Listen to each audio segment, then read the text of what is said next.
find yourself with your wallet pulled out and that credit card, and you're getting ready to buy something that you know is not really in alignment with your values, first just stop. This is self-awareness. The very act of stopping helps to put you in control. It's not enough by itself most times. When my kids were little, my son was about 8 years old, my daughter was 9, we were playing spoons one night around the table. You all know spoons? Kind of like musical chairs as a card game.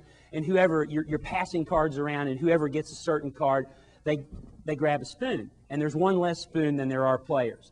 Well, my son got the combination of cards, but when he got him, he went, and all the rest of us grabbed a spoon. So he didn't get a spoon even though he had gotten the cards, and that almost never happens.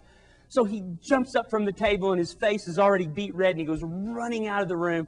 So we sit there trying not to laugh where he can hear us. I waited about 5 minutes, and then I went back in his bedroom, and he was all covered up, covered over his head in his bed. I lifted the covers up. He was blinking up at the ceiling, tears all red-eyed. I said, "John, what are you doing?" He said, "Wallowing in self-pity."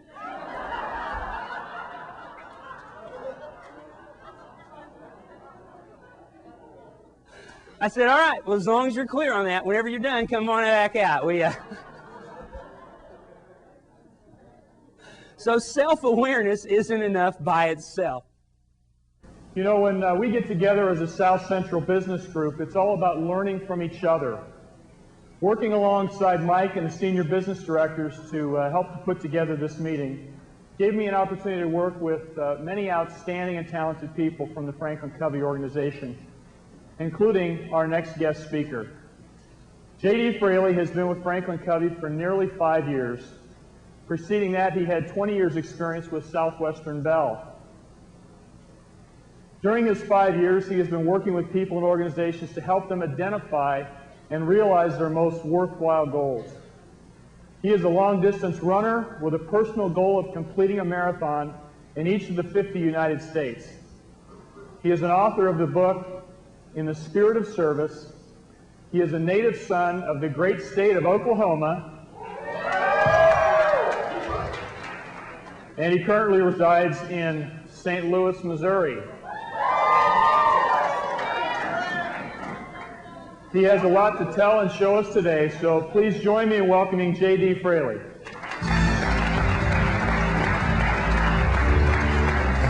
J.D. Frailey's cause, his mission, is to help individuals and organizations improve their results through alignment with time-honored principles of human effectiveness.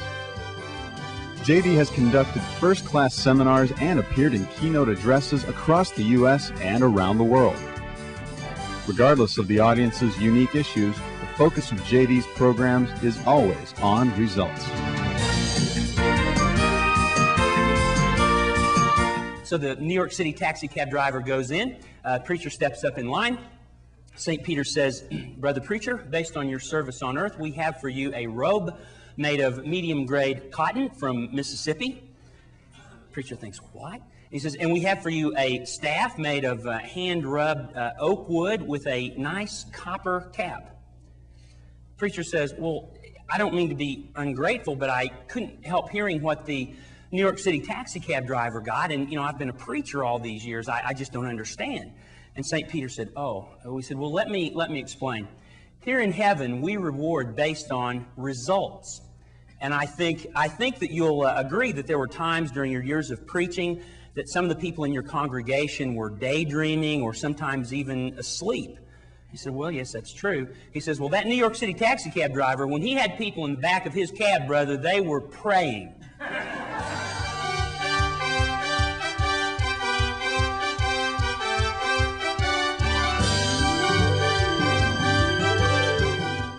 The circle of concern asks a question, and it asks, why can't I?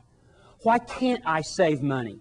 Why can't I lose weight? Why can't I meet sales quota? Why can't I do this? And there are always answers.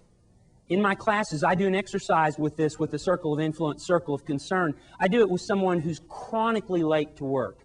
If they were asking themselves, why can't I get to work on time? What things would they say? Alarm clock, traffic, the kids. Yeah. Oh, y'all know these. Okay.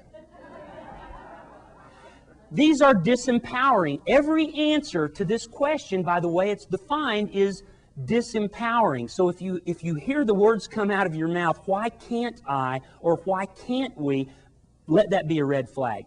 The circle of influence asks a different question. What question do you think it asks?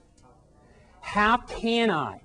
That's exactly right, and that's how we have to approach this.